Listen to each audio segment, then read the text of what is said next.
Hello everyone, and welcome back to another video. Today we return to the Orlando Fashion Square Mall in Orlando, Florida. I've been documenting the decline of this mall on the channel for the past 5 years now, and I've seen this mall go from struggling but still doing okay to now firmly in the dead category. As redevelopment keeps circling around for this property, this could be one of the final walks we take through this mall. So let's take a walk through the Orlando Fashion Square Mall and see how it's doing as of my most recent visit in late December 2023.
As we look back on the history, we begin in the 1960s, as Orlando's retail demographics were changing very quickly around this time. As most retail would start to shift out of downtown, Colonial Drive would become the new primary retail corridor for the city.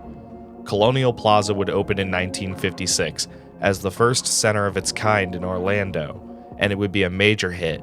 It would drag everyone away from downtown, and it would eventually become one of Florida's first enclosed malls, as it would receive an enclosed corridor in the early 60s. The story of Fashion Square would officially start around this time, as in 1963, Sears would move out of downtown and would relocate onto Colonial Drive. They would build their 173,000 square foot department store right down the street from Colonial Plaza as a standalone store for the time. However, enclosed malls in Orlando would start being a big trend.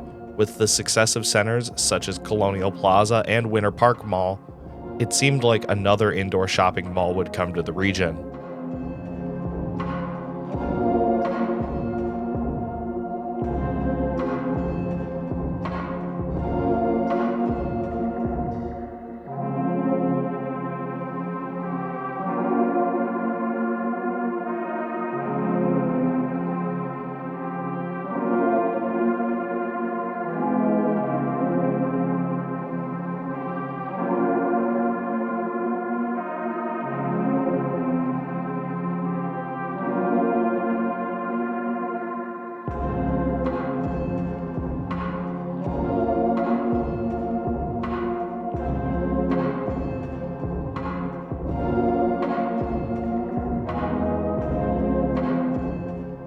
In 1971, developer Leonard L. Farber would announce plans for a massive indoor shopping mall to be built onto the existing Sears store on Colonial Drive. Construction would officially begin in 1972, and space would be made for 2 more anchor stores to join the mall as well. And on July 30th, 1973, Orlando Fashion Square would officially open its doors for the first time, with original anchors of Sears, Burdines, and Robinsons, which would open shortly after the mall in October as their second Florida location. Orlando Fashion Square would begin with great success, as many shoppers would start shifting over to the shiny new mall from Colonial Plaza. In 1975, a freestanding movie theater would open its doors, and the rest of the 1970s would be rather quiet for Orlando Fashion Square.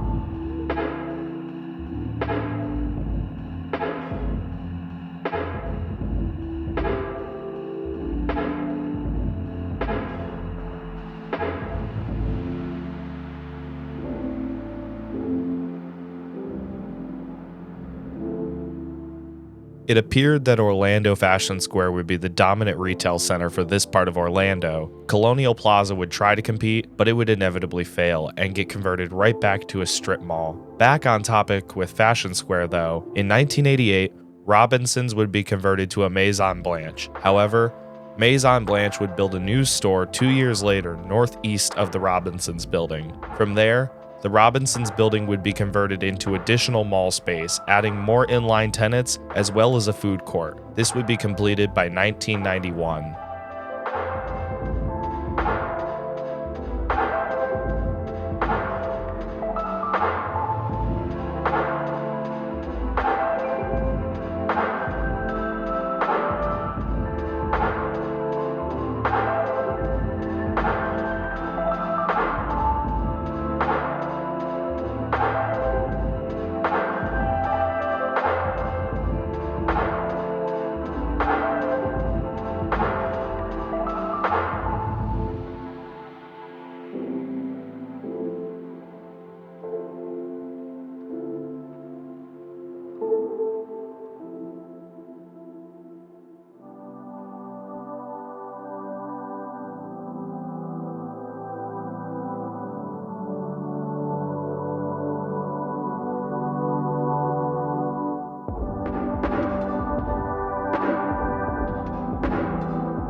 1992 would see Maison Blanche get converted to Gayfers, and even more would join Orlando Fashion Square, as in 1993, JCPenney would build and open a brand new store at Orlando Fashion Square, relocating from their existing location they had at Winter Park Mall. And in 1998, Gayfers would get converted to Dillard's. It seems that the success of Orlando Fashion Square would even continue on into the early 2000s. However, Orlando Fashion Square would now be facing more competition than ever, with several more malls opening up in the Orlando region, such as Florida Mall, Altamont Mall, Seminole Town Center, Oviedo Mall, West Oaks Mall, and in 2002, the opening of the Mall at Millenia just 15 minutes away from Fashion Square. Even though Mall at Millenia caters more towards a luxury audience, it would still be enough to compete with Fashion Square. So, in 2002, Orlando Fashion Square would undergo a major renovation, giving us the look you see today.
2004 would see Pennsylvania Real Estate Investment Trust, also known as PREIT, take over ownership of the mall. That same year, Premier Cinemas would open their Fashion Square Mall Theater, which still remains as of the recording of this video.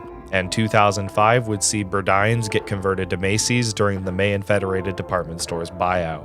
Unfortunately, the struggles of Orlando Fashion Square would begin around this time, as it seems the 2008 recession would take a huge toll on this mall, and many stores would start leaving around this time. PREIT would try to hire a well-known real estate agent in Orlando to try to combat the occupancy issues, but they would sell the mall in 2013 to UP Development for $35 million.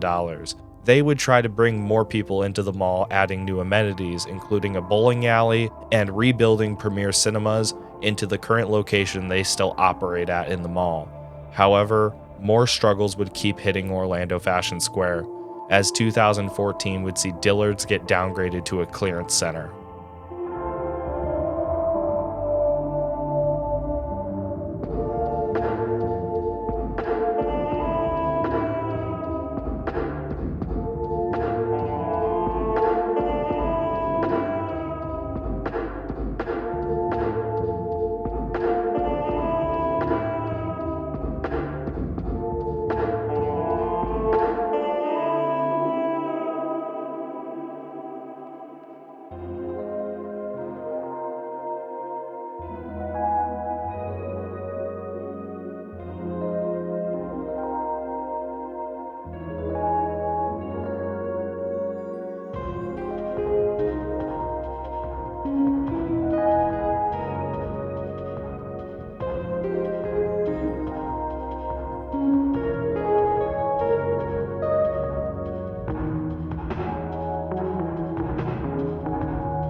At this point, the inevitable demise of Orlando Fashion Square would pick up at a rapid pace, as many notable inline tenants, including Bath & Body Works, Victoria's Secret, and Limited, just to name a few, would all leave the mall. In 2015, Sears Holdings would spin off 235 of their properties to Seritage Growth Properties, and this would include the Orlando Fashion Square Sears store. And on August 9th, 2016, Sears would announce the closure of their Orlando Fashion Square location, and the store would close by December 2016. And in 2017, the Sears building would be completely demolished to make way for a Floor & Decor, which unfortunately doesn't have mall access. Floor & Decor would open in 2018.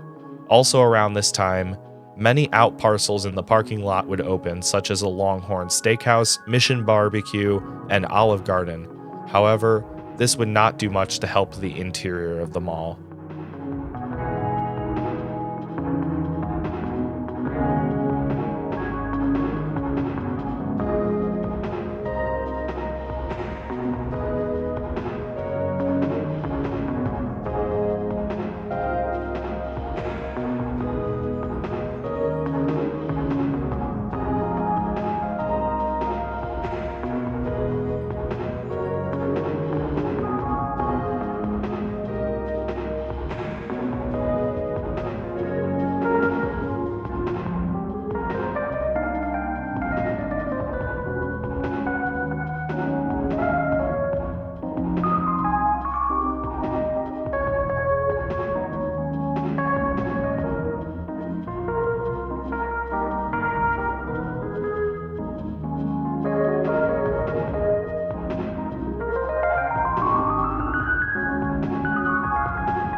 The rest of the 2010s would just see more store closures at Orlando Fashion Square.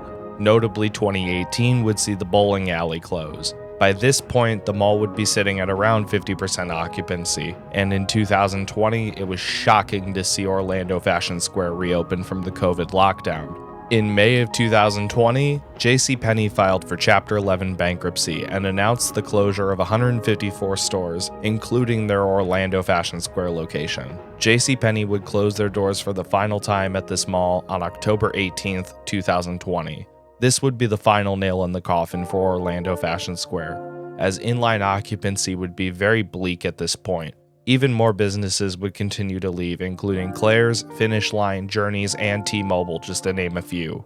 As of this recording, Orlando Fashion Square still remains open, but with a very uncertain future. The interior sits very empty and vacant, with occupancy about maybe as high as 20% at most. There have been talks of redevelopment for the property, including proposals of a lifestyle center taking place of where the mall is. However, nothing has happened since the announcement of that, and to my assumption, the plans have fell through. The mall still remains open, and at this point, only time will tell what will happen to this property.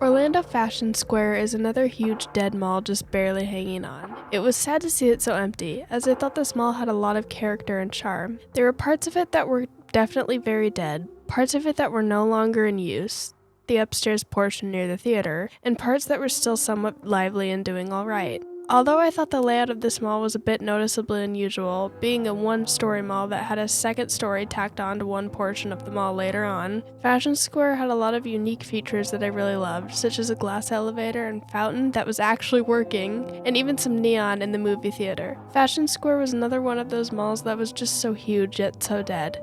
It just had so much empty space. I really don't know how much longer this mall has left, but I do know that I enjoy the way it looks.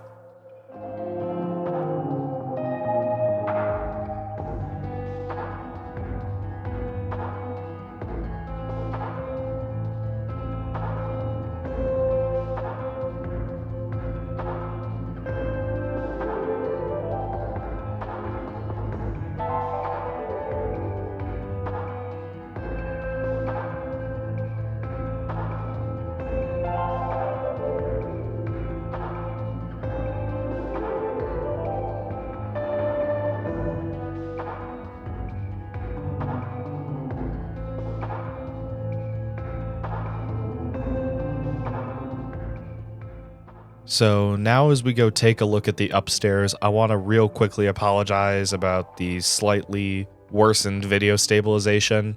When I was recording my footage upstairs, the battery in my Osmo Pocket died, so I had to record the upstairs on my phone. I still made do with what I could, but it is a little bit shakier compared to all of the walking footage downstairs, but I hope you all still enjoy the rest of this video.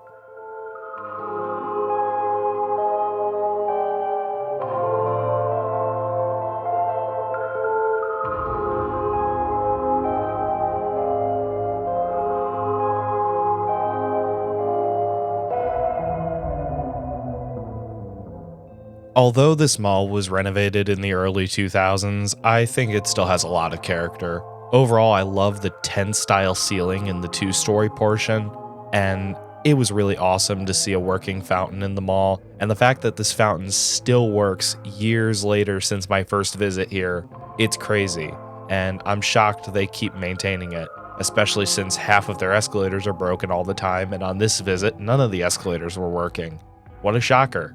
But overall, I will defend that for this place being a dead mall, it's pretty clean and seems to be pretty well maintained other than a bit of water damage, which is common at every dead mall. But overall, I've really always enjoyed the way that this mall looks. It's got some character for a 2000s renovation, and it honestly looks really pleasing.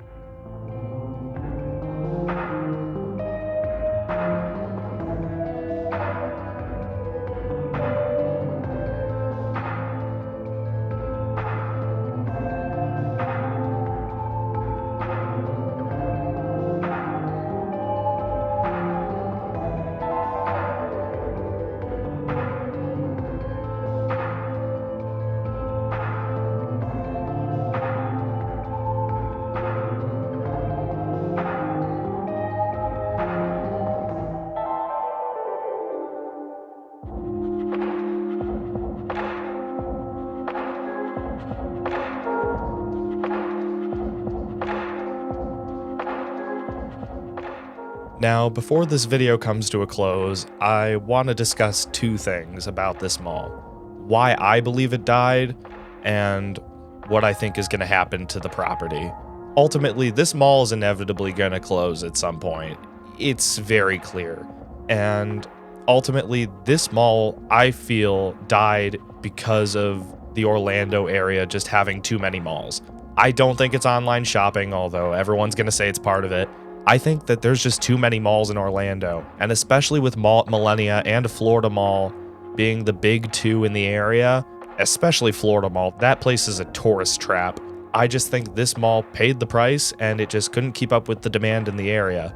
But even though the original redevelopment plans appear to have failed, I think this place still has a shot of a second life. Whilst it's not going to be a mall forever, I think this land will make a great reuse. The Colonial Drive Strip, where this is a very busy area and has a lot of shopping.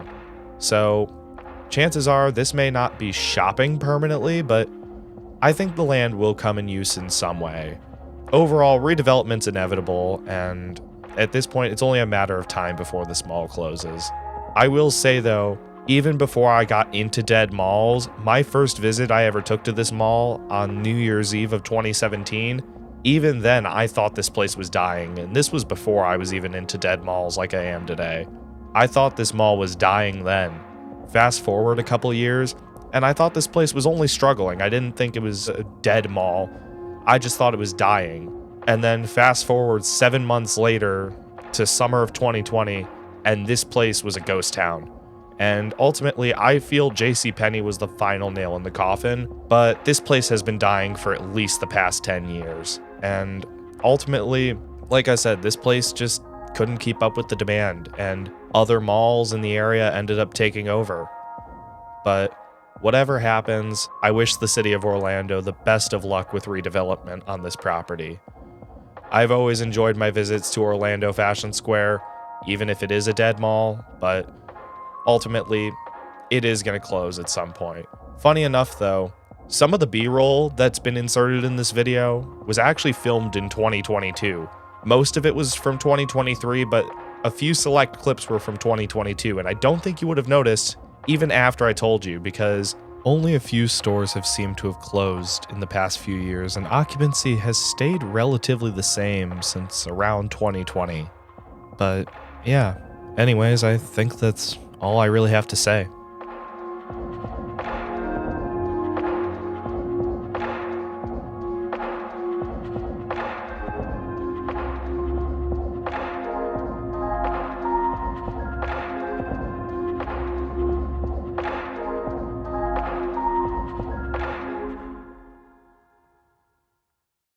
And with that being said, ladies and gentlemen, I want to thank you all for watching my video tour of the Orlando Fashion Square Mall in Orlando, Florida. With that being said, if you guys did enjoy this video, please be sure to leave a like, as it greatly helps support the channel. And whilst you're at it, be sure to click that subscribe button and turn on notifications so more mall videos like this can come to more viewers like you. I have a lot more content coming to the channel very soon with a lot more stuff you're not going to want to miss. So be sure to subscribe and stick around for the ride. I also have an Instagram linked in the description with sneak peeks of future videos coming to the channel very soon. With that being said, everyone, take care, stay awesome. Thank you for watching, and I will see you all in my next video. Take care, everyone. As always, have a blessed day.